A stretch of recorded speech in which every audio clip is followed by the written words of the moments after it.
My name is Andrew Olson and I'm a car specialist at RM Sotheby's. Today we're going to be talking about the Ferrari 365 GTB4, also known as the Daytona. The Ferrari Daytona is important because it's the last two-seat GT front-engine V12 car for the Ferrari lineup. After the Daytona, the company drastically shifted and came out with the 365 Boxer, which was mid-engine. So it's the end of the era, the last front-engine V12 Ferrari.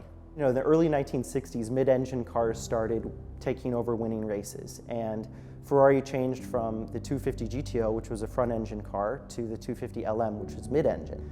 But Ferrari, at the time, they still believed that a road car should be front-engine. They were looking into the future and decide what would come next, and what was that next era of Ferrari going to look like. And they replaced the Ferrari 275 with the 365 GTB4, also known as the Daytona.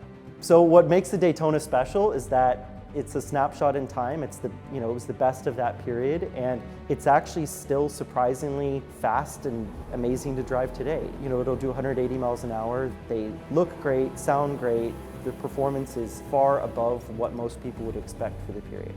We're very excited to offer all three different versions of the Ferrari Daytona: a super rare competition car, a coupe, and a factory Spider. Of the 1,400 Ferrari Daytonas built, only 15 cars were factory-built competition race cars. This is one of those 15.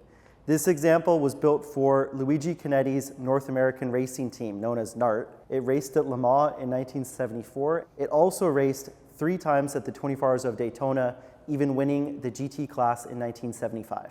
The GT category is for cars which are based off of the street production versions, but Ferrari made as many changes as possible to make these competitive on the track. Some of these changes, as you see, are the much wider fender flares, super wide tires, a roll cage, some aero work, this here and the front air dam, racing specification headlights, but most of all, it was the engine that was highly modified and really pumped up for racing. For the competition version of the Daytona, Ferrari built a special V12 that put out about 450 horsepower. This is about 100 more horsepower than the production car, which was about 350. This car has basically everything that you could want in a Ferrari Daytona. Amazing looks, amazing performance, period racing history in international events, and you can use it on the street. This Ferrari Daytona Spider is coming out of 40 years of single ownership. It's one of only 121 original Daytona Spiders produced. Although you see many Spiders today, a large amount of them, probably even more than the original Spiders, started out as coupes and were cut or converted into Spiders. Ferrari actually put a lot of effort into building the original Spiders and making sure that they were stronger and stiffer than the coupes, because you lost the rigidity of having a top. Let's take a look at some of the differences that set apart an original Daytona Spider from the cut cars and the coupes. So this pillar in the footwell on an original Daytona Spider, it goes all the way out to the edge of this frame rail here, and on a coupe, it'll end at about here. Since the Spider doesn't have a frame for the window, the trim along the top of the door wraps around the corner to give a little bit more structure for the window when it's up. So a Daytona coupe has a flat parcel shelf on the back for luggage, and on the Spider, this rear floor pan is sloped and a little different behind the seat. An original Spider also has these pull-down sun visors with a little suction cup to keep it in place. Then in the engine bay, a coupe will have fiberglass inner fender wells, while on a Spider there's steel. Also, this beam here is a lot wider on a Spider to add more rigidity to the frame. All these different changes make the car stronger and stiffer and add to a more pleasurable driving experience. The original owner of this Daytona coupe was actually Ferrari's first ever client in the United States. He bought a 166 Barchetta brand new, which was the first Ferrari here. Later in his life, he bought this Daytona coupe and owned it until he passed away in the mid-1990s. In the mid-90s, the current owner bought this car from his estate, and today it remains incredibly original with just 2,000 original miles. The interior remains spectacular.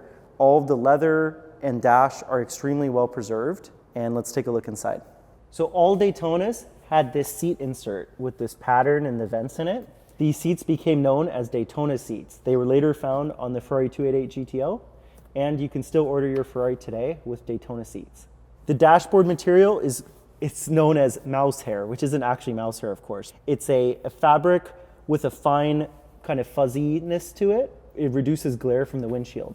Over time, that texture is lost and faded just from use in sunlight, but on this car, it remains in incredible original condition.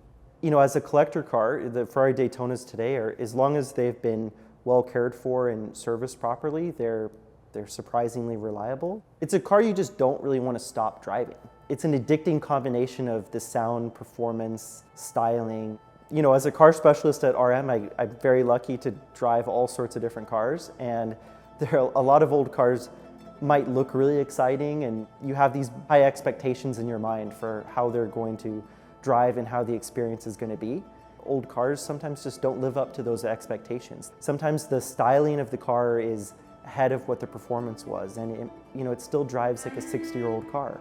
Where a Daytona it's one of those vintage cars that is exciting. It meets those expectations or even exceeds them, and it's quick even by today's standards.